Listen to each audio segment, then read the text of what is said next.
went to visit. Like a source of mine told me that they can get me to talk with one of Caro Quintero's family, a nephew from Caro Quintero's working and leading the organization in Sonora. So I went there. I was staying in Nogales, and he called me to meet him up in a place called Caborca, which is like 2 hours, I think, 2 hours or something like that from Nogales. But it was like 11 p.m., right? So when they called me and said like, hey, you need to show up here. And I'm like, I'm 2 hours away. And he was like, okay, so if you want, we'll be here. And I drove in the middle of the fucking night alone all through fucking Sonora to go to that shitty place.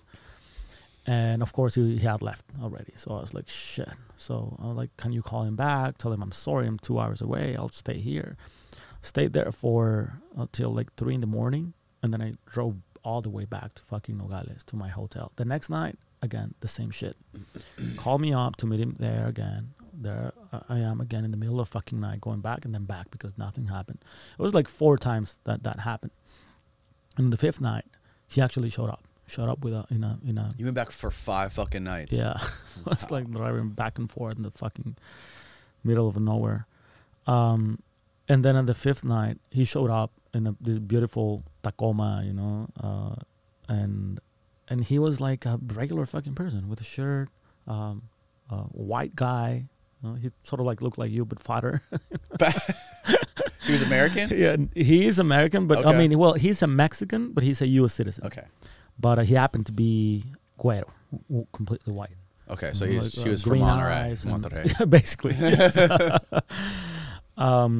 And we started talking, and I had an interview with him, a full-on interview on what he was doing and how he got involved with the cartel and Caro Quintero's organization, all that shit.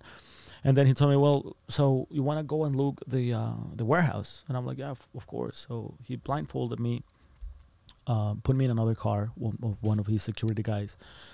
We started driving. I knew exactly where we were because I had fucking driven that road 5 nights in a row. So I knew every single bump, right. Every single turn, right? So we went into a small town called Pitiquito, which is in between where I was staying and that city, Caborca. But I don't know exactly where, but I knew we were like somewhere deep into Pitiquito. And then he showed me like this small house. And he's like, that's the warehouse. So I entered the house and there was nothing, just like an old man having a tecate, right? And I'm like, but you have no drugs here? Like, and he's like, it's fucking full of drugs. And I'm like, but where? On the roof? And it's like, open the warehouse. So this guy started like sweeping it was a dirt road, started like sweeping the dirt road. And then he pulled like a I don't know, like a thing, like a door. Yeah, like a hatch, like double hatch. And then they had a stairs. And then back there, inside that thing, underground, it was like full of fucking weed. It was only weed, but it was like completely packed. It was a place, I think it was bigger than this place, twice this place, I guess. Mm-hmm. And it was like completely fucking packed with bricks of weed.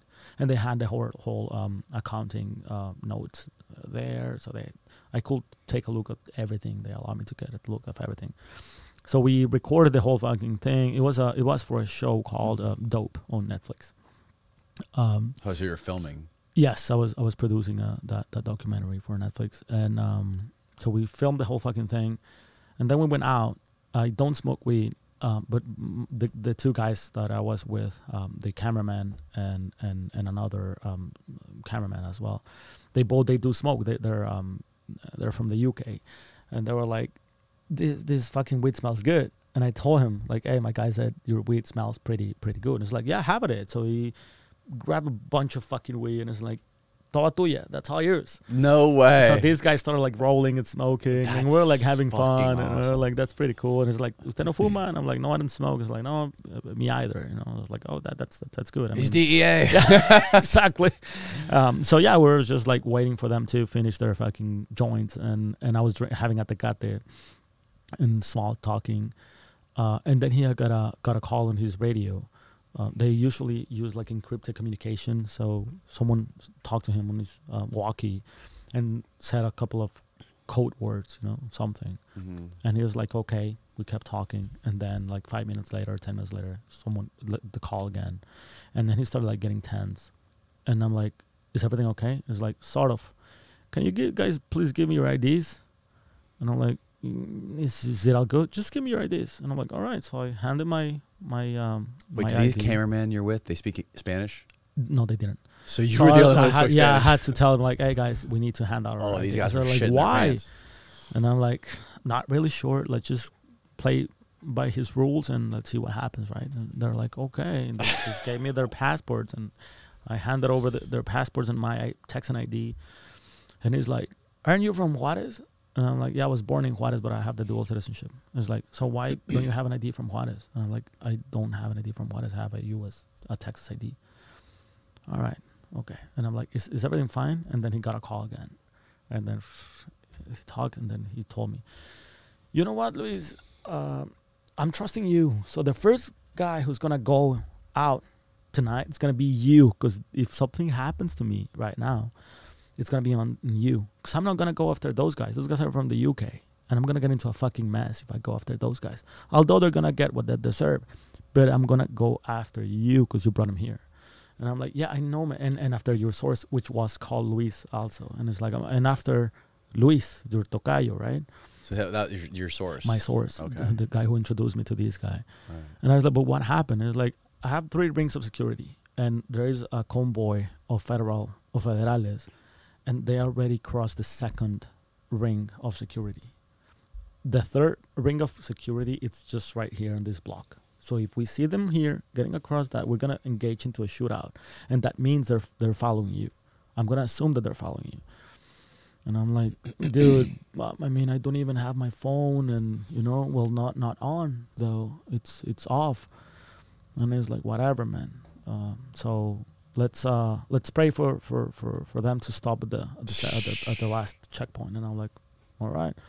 We stay there. I was fucking shitting myself. I was like, please. Because we weren't even talking anymore. We was just like sitting there all quiet. Before small talking and laughing and having a beer, Alpha's on and was like, silence. And I was like, fuck. And I would look around. So like, there's nothing but fucking mountains around here. So there's no fucking way I can run to anywhere.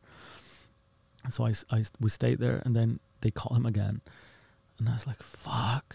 And then I could hear they told him, no, they were coming to eat some tacos to the corner with an old lady that sells tacos in the corner. And I was like, motherfucker, couldn't you fucking pick a different place to go for tacos? It's Uber Eats. Yeah. So yeah, he was like, no, they were eating tacos, so you're good. There you go, let's go. Bro, we drove straight back. That kind of shit is terrifying, man. That was fucking crazy. Yeah. I got scared that time. Fuck.